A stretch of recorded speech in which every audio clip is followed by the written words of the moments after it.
Hey, ladies and gentlemen, this is a week after the movie came out, so there's going to be some spoilers. There you go. You just put that right There in you the go. top. It's going to be just fine. Hey, If you haven't ladies seen and the movie gentlemen, yet, go see the movie and then come back to the sweet pod. and I'm gonna curse, so don't let your kids listen. There you go. There you go. No, the kids love the WGA podcast. Welcome to Third and Fairfax, the official podcast of the Writers Guild of America West. I'm your host, Brian Gary. In our latest episode, Josephine Green Zhang talks with the Naked Gun screenwriters Dan Gregor and Doug Mand and screenwriter-director Akiva Schaffer about their comedic collaboration, the creative challenges of crafting movie reboots, and much more. Listen and subscribe to Third and Fairfax on Spotify, Apple, or Libsyn, and watch us on the Writers Guild of America West's YouTube channel. And now, here's Josephine in conversation with the Naked Gun guys. Hey, this is Josephine Green Zhang with the Third and Fairfax podcast. This is where me, a neophyte screenwriter, gets to ask more famous screenwriters what they're doing, how they got there, and the craft of their new movie. Today, I have with us Dan Gregor, Doug Mand, and Akiva Schaffer with the new Naked Gun, which I just saw this freaking last Monday. I don't know, I put the freaking in front of the Monday. Friggin' Mondays. Freaking Monday. She's like a kind of a Garfield type. Yeah. We're just getting to know you, but so far we know that. Totally. We'll find out about lasagna in a little bit. Continue, Yeah. please. I'll be the normal. Well, it was just such a blast to see. I'm a fan of the original Naked Gun. I saw it at a second run theater in Pasadena, my hometown, when I was a kid. And so it's just an awesome, I mean, you guys just did awesome. Like, there's a lot of pressure with reboots. And so this isn't going to be a total love fest, but I'm going to ask the hard hitting questions. I wrote it on my notebook here. I tried to type it out and print it. I didn't have time. So it's going to be a little messy, but we're going to get started. Okay. Okay, great. Thank you. Thanks for warning us that we got it coming. You have it coming. I also met your wives at the screening, so they told me what to ask you. Except for you, Akiva, I didn't meet your wife, but I didn't invite her. Yeah. Good. You knew it was coming, so that's How's why. that She's for not hard a hitting? fan. Not a fan. Well, let's start off with, like, how did this movie get started? How did it, like, come to you? What did you go after it? How did the three of you meet up? What's your meet cute? All that. The three of us met because these guys wrote a script for Chippendale Rescue Rangers for Mandeville. There you go, right there. Oh, there it is. He's showing it on his thing. Just jump in if I'm getting it wrong, but they wrote it. They wrote it in maybe 2016. No, yeah, Something and like then that, it's out. And after a few rewrites, you can say rewrites on this pod, by the way, guys. It's for the WGA. It's fine. It's for the biz. After a few rewrites, their deal was up, and they had kind of gotten to the end of the course, and it sat around, and I think some other writers even tried their hand. And Todd Lieberman and Alex Young at Mandeville kind of burned out and sat on a shelf. And I think Todd really kind of just had this fond memory of the last draft Dan and Doug had written, and I thought it had kind of gotten off track on subsequent rewrites, and just kind of kept going back to it, going, there's something here. So I had a meeting with him randomly, and then a few months later, he was like, will you just check this out? And he went back to Dan and Doug's final script, and that's the one I read. And it was maybe 2 years after you guys had written it, and I loved it. And when I started engaging, as they say, as a director on it, I was like, why aren't these guys still working on it? Can I pick up where they left off with them? And Disney was fine with that. And these guys it had been enough time. Again, just jump in. But yeah, well, I mean, they had time away from it, so it was. It had reached a natural stopping point for us. We thought it was dead. We kind of like. I mean, it was also before Disney Plus, and the tone of what Disney made was much bigger at that time, and so it was just sort of like never going to beat out a Marvel or Star Wars movie for one of their opening weekends. And so it just it's a weird niche movie in a lot of ways. And so in the subsequent years of it just sort of sitting around, Disney Plus had come into existence. They needed a lot of different things and more things. And it sort of opened up a window Todd to sort of start talking to other people about how can we do this now? Yeah, I think the combination also was that Akiva, Todd being a great producer, bringing it to Akiva liking it gave it new life as well. Like it was just like, oh, Akiva's interested in this. There's this Disney Plus thing. Maybe this could have life. And Akiva gave it a shot in the arm of new energy and life and excitement. And then the three of us got together, and then Akiva gave us like some of his thoughts, which were immediately brilliant and made the script Brilliant! Wow. At the time, he was like, "Ugh." He was at the time. I was like, I need more money, and if this is going to get me another rewrite, I'll take it. But he gave us really good notes because Akiva is not just a director; he's a writer. It makes working with him as a director that much. There's a shorthand there, and he understands what it like that you give one note and there's a ripple effect. Anyway, he gave us thoughts. We went back, did a rewrite, and before we knew it, we were kind of off to the running to try to make this movie, make a proof of concept. And then a few years later, the movie came out, and it was great, and we had this really great working relationship. And then Akiva, I don't know if you want to tell us about how Naked Gun came about, because so I got a call and I took a meeting because I love Naked Gun.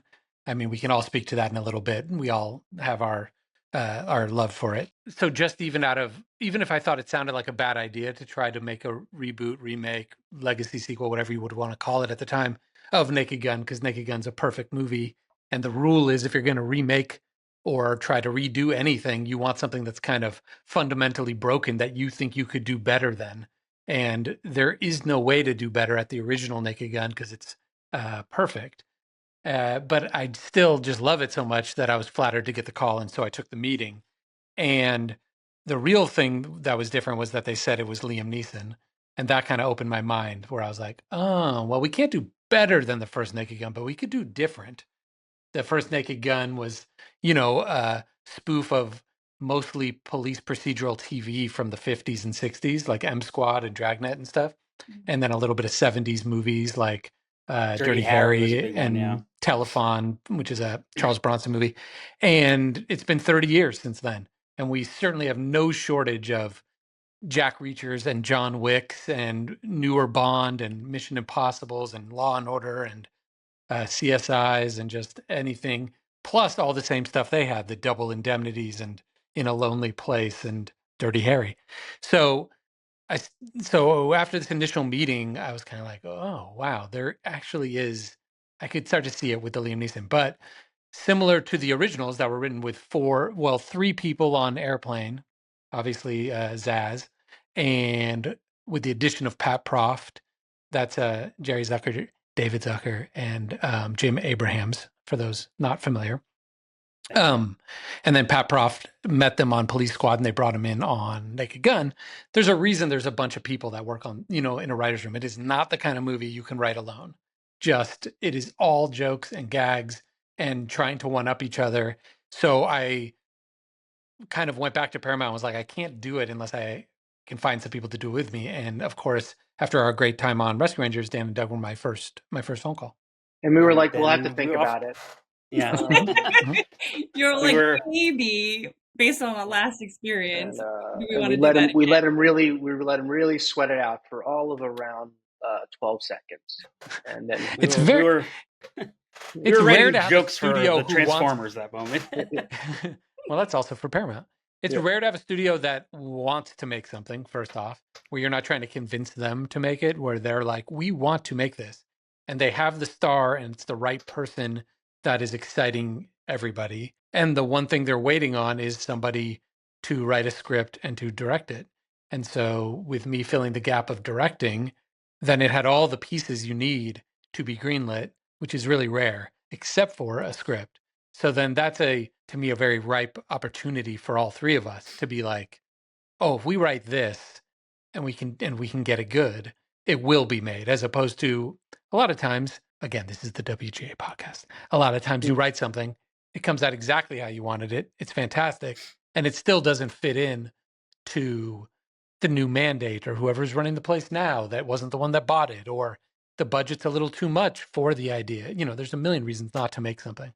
But this when we felt to me jumped like in, something that could be made. it felt like I mean, in a really shocking way, unlike literally anything we've ever been a part of, we really could see this pathway of like, this is going to get made within a year.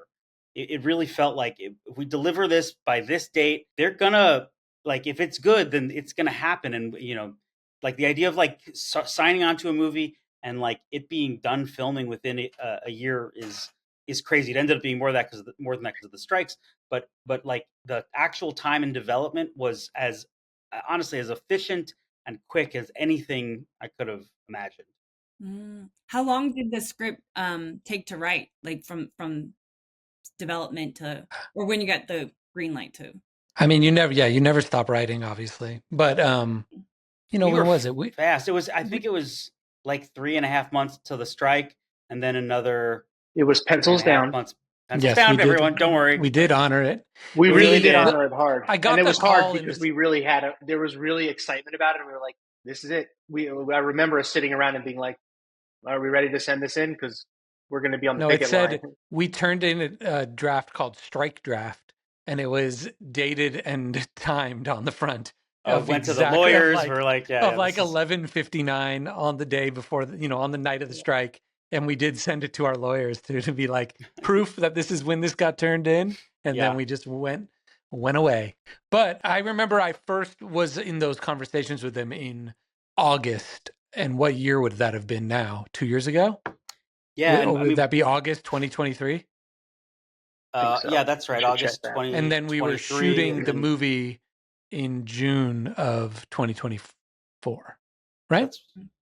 That's right. Yep. Last summer. Yeah. And takes 6 months out of that for the strikes. Yeah. And so it was pretty fast. But about 3 months before the strike, and then 3 months after the strike was. But I will say it was fast because we treated it like it was a greenlit TV show. I think a lot of scripts get picked up, put down, picked up, put down. You wait a month for the studio to read, give you notes. Things can develop for, 10 years that way. We treated it like it was already happening from day one. And these guys would meet me in my office at 10 a.m. and we'd work from 10 to 6. And we hired a writer's assistant. I'll say that that's something that is not a standard on movies. And it's shocking that it's not. I mean, this movie needed it even more than normal because the volume of versions of scenes, the volume of jokes. I mean, truly, every line in that movie has a dozen alts, like not exaggerating.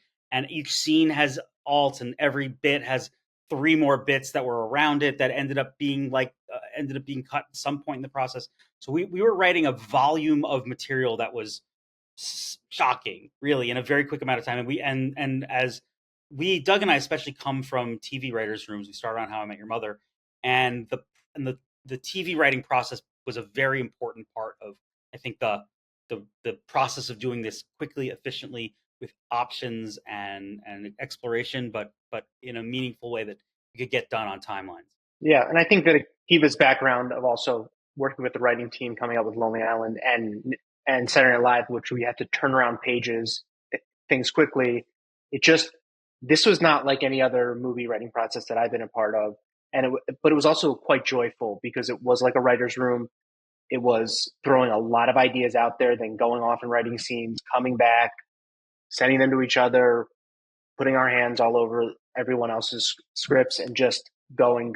And it was breakneck, but it was also, and very iterative, but it was alive in a way that a lot of times screenwriting can sometimes feel very isolating and like alone and just sometimes depressing. There was joy in writing this and in coming up with this in that short period of time. It was really an amazing experience.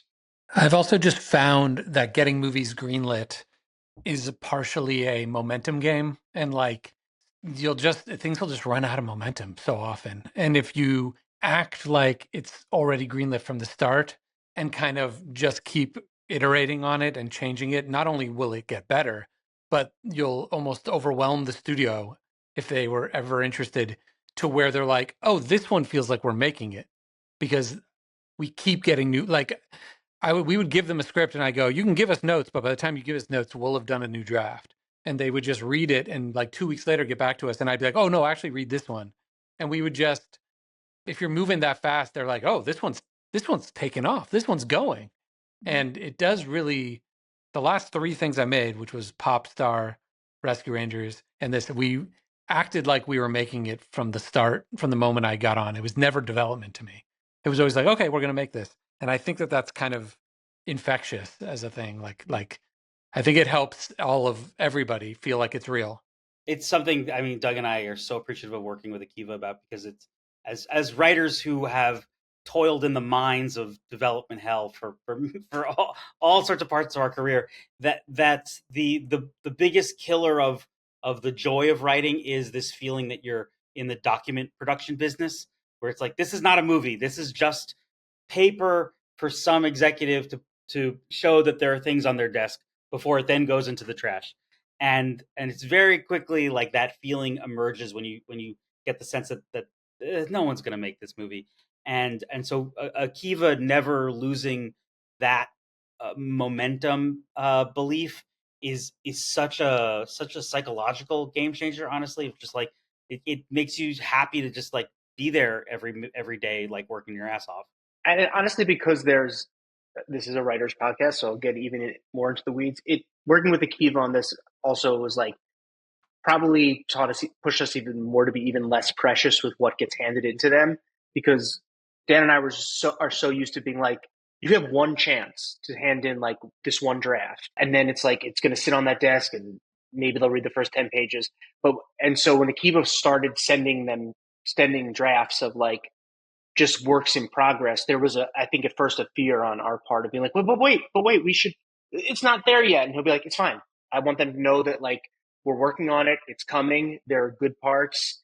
And there's a real learning curve in doing that. And every movie can't be like that. This is also a movie that lives and dies on like set pieces and really funny concepts. And there was excitement because Liam was attached. So you can't always do that. But Akiva did really like grasp the opportunity and was just like, no, we're gonna keep them on the hook in a way that like Dan and I were definitely anxious about in the beginning.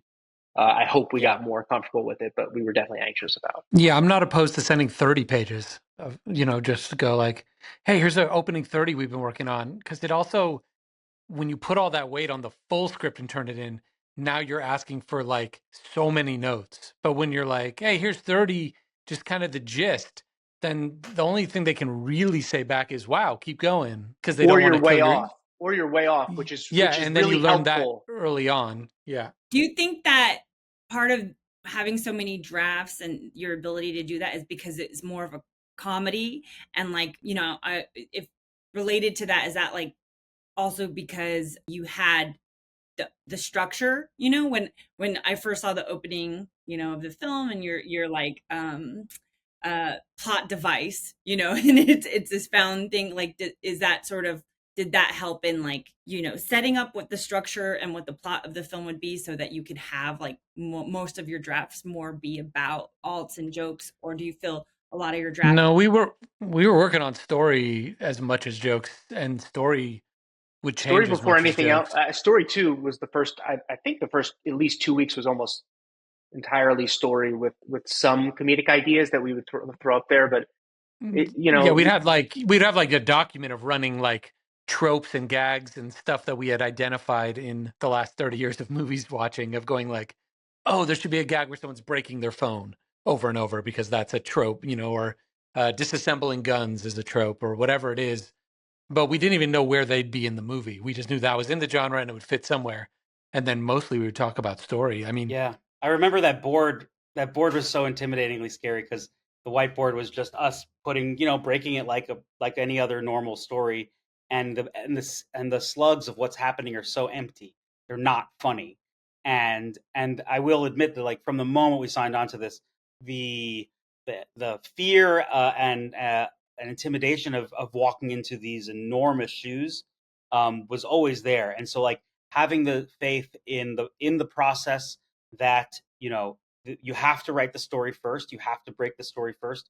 It's not about the comedy until you have a story that you like can hang all of those things on top of, that you can even move forward. it was very scary, but I mean, that we really were like just looking at the story for a while. Well, we would study spoofs that we thought were successful, to us are successful. And, with Naked Gun being chief among them, obviously the original movie. And something they all had was, even if like you think about Naked Gun and people leave that movie and go, oh, the story didn't matter. It was just a bunch of jokes. The jokes are so good. But if the story wasn't working, you would never enjoy any of the jokes. If it was confusing, the moment you're confused, you can't laugh at a joke. If it was boring, you're bored, and then you're not enjoying the jokes.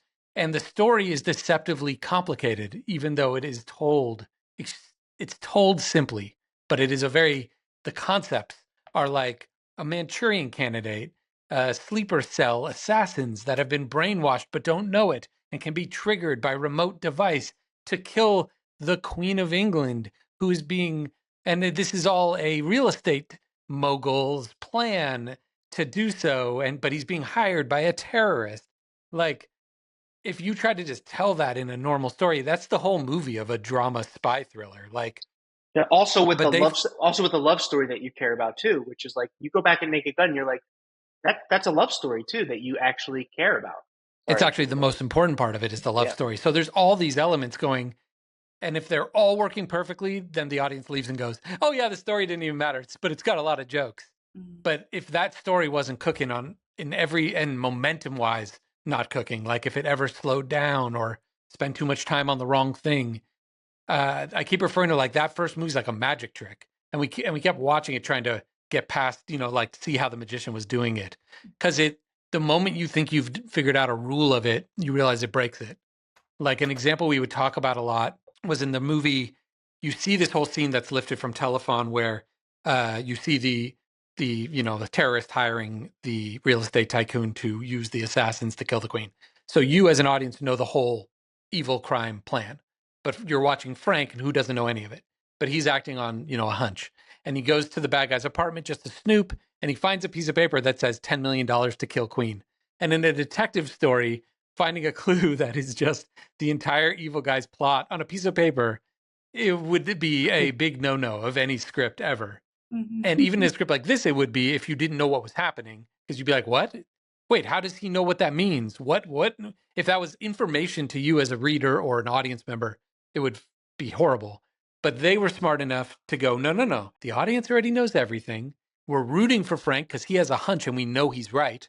And then we need him to know that he's right. So just have him read it on a piece of paper. And I think you're so thankful to be not given a bunch of exposition or learn things twice that you already knew, that you just accept that he was able to read that piece of paper and know the whole bad guy's plot.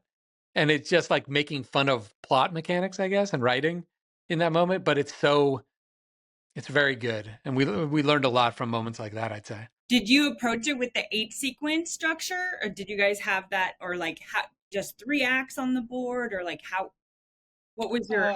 I mean, I think very generally the 3-act structure. I mean, that's just as a template, and that is where coming at this from the concept of spoof, that we are not entering into this from a state of total, blank slate. We're entering in this from the concept of like, okay, what are the 10, 20 most popular movies in this genre of the last 20 some years, and how do those movies feel? What are those movies like? Those movies, I think, we could all sort of say are all fitting into a basic 3-act structure.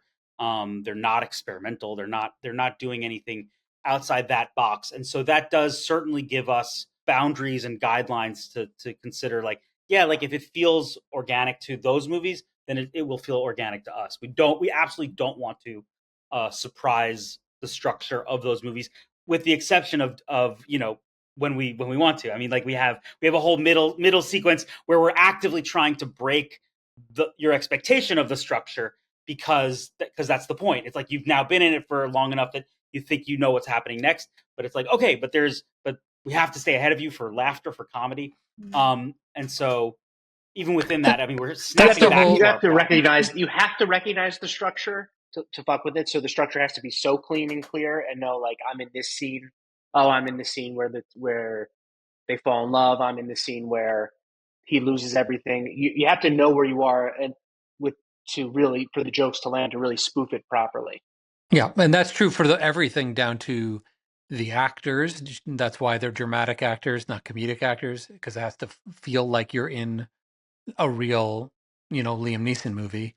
And the sets, the sets aren't funny unless there's a gag. But I, wanted the police squad to look and feel like you're watching a Tony Scott 80s movie. The, the wardrobe, everything, the lighting, you just, and that's, starts with the script and it permeates every part of it. It all has to be a perfect impression so that when then the wrong things are being said or the wrong things are happening, that's the whole game of these movies. That the Zaz formula, so to speak, that's the basic of it, right? It's just that's why Airplane was 0 hour. What were the spoofs besides Airplane and besides The Naked Gun? What was that list of spoof movies that you guys and what was like, Akiva, what was your homework for everybody to watch too? Oh my God. Well, yeah, on the spoof movie, it was, anything that those guys made. So I would put Top Secret in there and then Hot Shots Part 1 and 2. In addition Scary to the ones Movie you was a said, big all one. 3 Naked Guns, obviously. Yes, some Yeah. Scary Movie, some Austin Powers, and then Mel Brooks, of course. As comedy people, there wasn't a single one we hadn't seen. These were all movies we had grown up on, and Revere and Monty Python, but we definitely were looking at them differently as homework for this, going, what is making this work? Right. And you see in the first Austin Powers that when he introduces the fact that he has a nuclear warhead and he's, you don't go see him go get it. Or like, like those questions are not asked because they probably wrote that scene and it wasn't funny. And they went, no, it doesn't matter. In this movie, he can just say, here's my nuclear warhead. I have it. I'm going to blow up the moon or whatever. It doesn't, that's what kind of the reoccurring thing is, that they're under 90 minutes and they know when to spend time and when to get out of time, and keep momentum going. They don't have to hold your hand on the plot because they all are very aware that you're working within your own understanding of the genre, the pre-existing movies, and that like ultimately if you didn't really know those, you probably wouldn't even enjoy this movie in the first place. And then I think the homework was just after that, it was just movies that hadn't been touched, like classic movies with these tropes. So it was like going back and watching John Wick, going back through all of the Mission Impossibles, and and it would be maybe Akiva texting us at night and being like, this scene from Ghost Protocol, like watch this scene. We couldn't all watch everything, so there was a lot of texting each other specific scenes and things, like all I'm going of to go the watch Liam this Neeson tonight, movies. and then the Taken 3 has, there's so many, but Taken 3 like is basically like he comes home to realize he's been framed, and he's like, and it's almost the exact same scene in Taken 3 that it is in our movie, right? And there and also we could, I went back and watched all the Dirty Harry movies, and we watched, there's a line from Double Indemnity in the first Naked Gun where he's like, that's a honey of an ankle bracelet you got there. And then there's a loosely parodied, like the cadence of it parodied in ours as well. So some of the things are timeless that are just part of the genre, and some were more modern. And then there's a Jack Frost sequence. So yeah, again, we warned before this that there's going to be spoilers. I know this is coming out after the movie comes out, but so close your ears if this is you haven't seen the movie yet, and then go see the movie and then come back and listen to the rest of this. That was a sequence that I think, again, like this is I think structurally that's a very interesting sequence. Obviously, we're really proud of it. It's like so funny. It's probably the funniest thing in the movie in a lot of ways.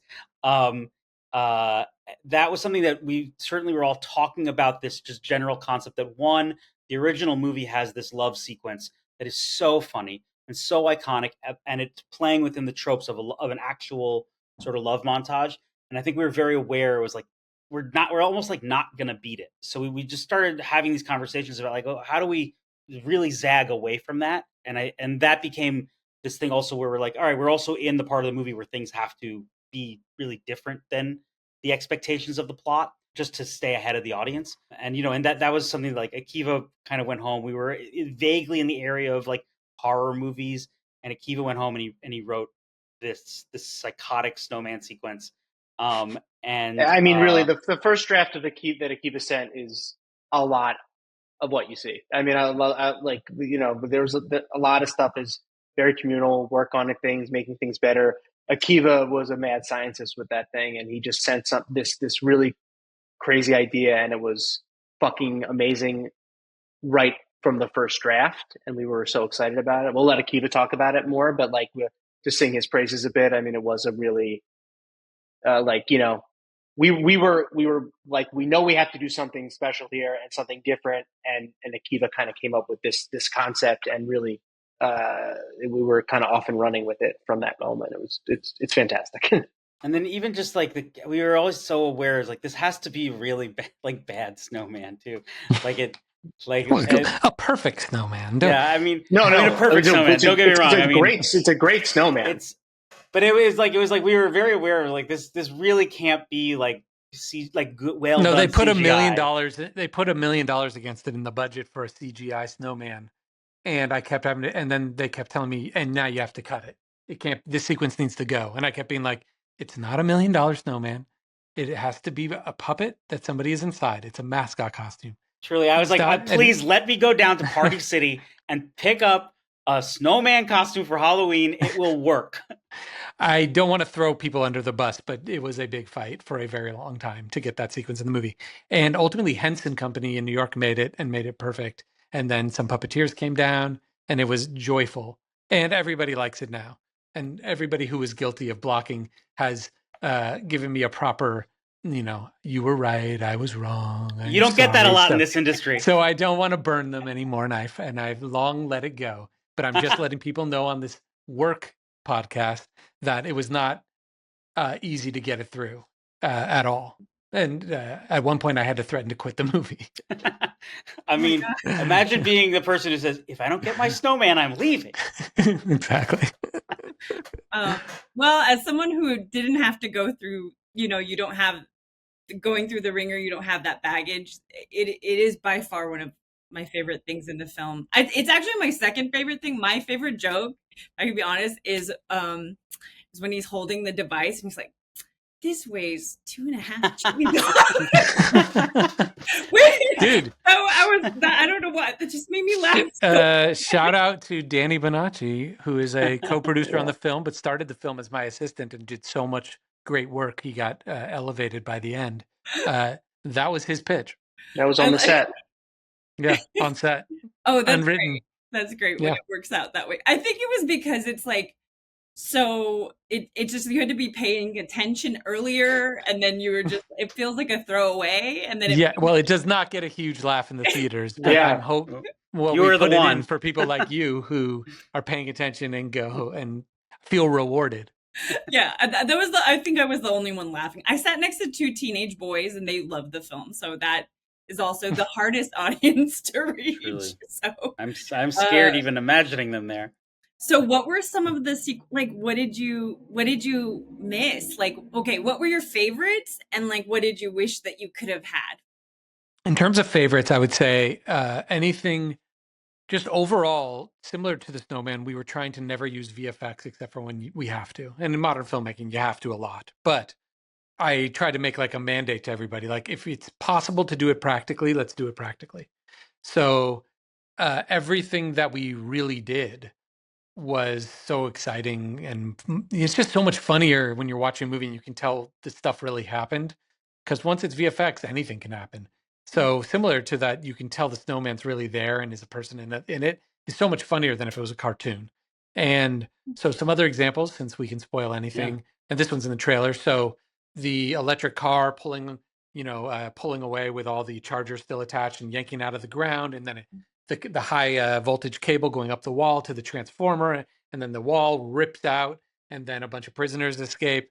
Well, I also say like that one is such a great example of like production writing, because forever that gag was basically that gag, but they ripped the wall out, and it was the police pool that had been ripped off the wall. Swimming pool. So, the police swimming pool, the police gym, and so we had, you know, thousands of gallons of water that were supposed to spill out, and it would have been like a true production nightmare.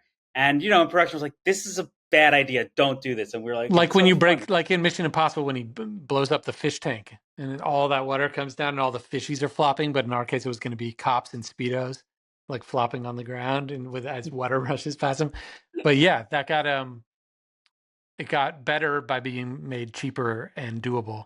But anyway, but on set, it's so much more fun when you don't have a green screen at the end of a thing, and there isn't one VFX in that sequence, and you got to be there, and somebody's yelling for safety, and everyone's standing back, and it's 3, 2, 1, and all of a sudden, there's big pyrotechnics and a wall being ripped out. And another example is the Mission Impossible spoof scene where they're at a hospital and the walls keep falling over and going up. And, the production designer, we had to go on a huge soundstage and they had to rig the walls to fall and then the other walls to go up to the ceiling. And it's all real until the hologram wall. And I don't know. That's that's when you feel like you're on a real movie set.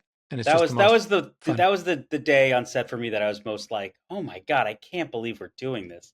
Like I was certainly most proud that day with the Mission Impossible hospital scene, because it felt so ambitious in a way that, like, I think I when I think about, a lot of these really spectacular classic spoof movies, one of the things that, like, you're always amazed by, like, you always think about the end of Blazing Saddles, where it's like, yeah, they really did just like take over a soundstage and like have a giant musical number that gets overrun by cowboys, and like the ambition of a stupid joke. There's something that's so satisfying about like really, really being ambitious with something desperately stupid. And like that's I think when I was most proud of this movie was when, like, I was like, wow, we really pulled off a lot. Yeah, when you do something with scale on any movie, it's when you're like, whoa, we're making a movie. I love that, because I've literally heard once someone being like, well, it's a comedy, it doesn't need to look good. And I'm like, no, like, that's when it's just like it's so great. We put a lot of work into how this thing looks, a lot of thought into it too, because like we were saying earlier, it's part of the genre spoof.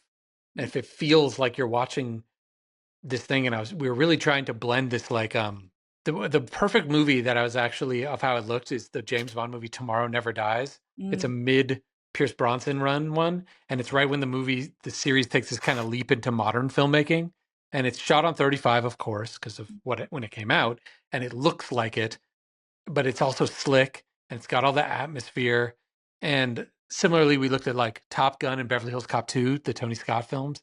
There's something about how they look. And then in the more modern ones like Casino Royale, The Dark Knight, Mission Impossible Fallout, just all shot on 35 that feel like big action, but you can see everyone's faces. So it's not going to ruin the comedy. There are certain movies like John Wick that looks incredible, but it is so stylized, it might be too dark or too frenetic for the jokes to play. There's these other ones that are just kind of big, but still have all that style, but you can still see everything and it could still play. And I was trying to find that balance. And Brandon Trost was our DP, and he really loves that genre too. And we really tried to make it look as close to film as possible while shooting not on film.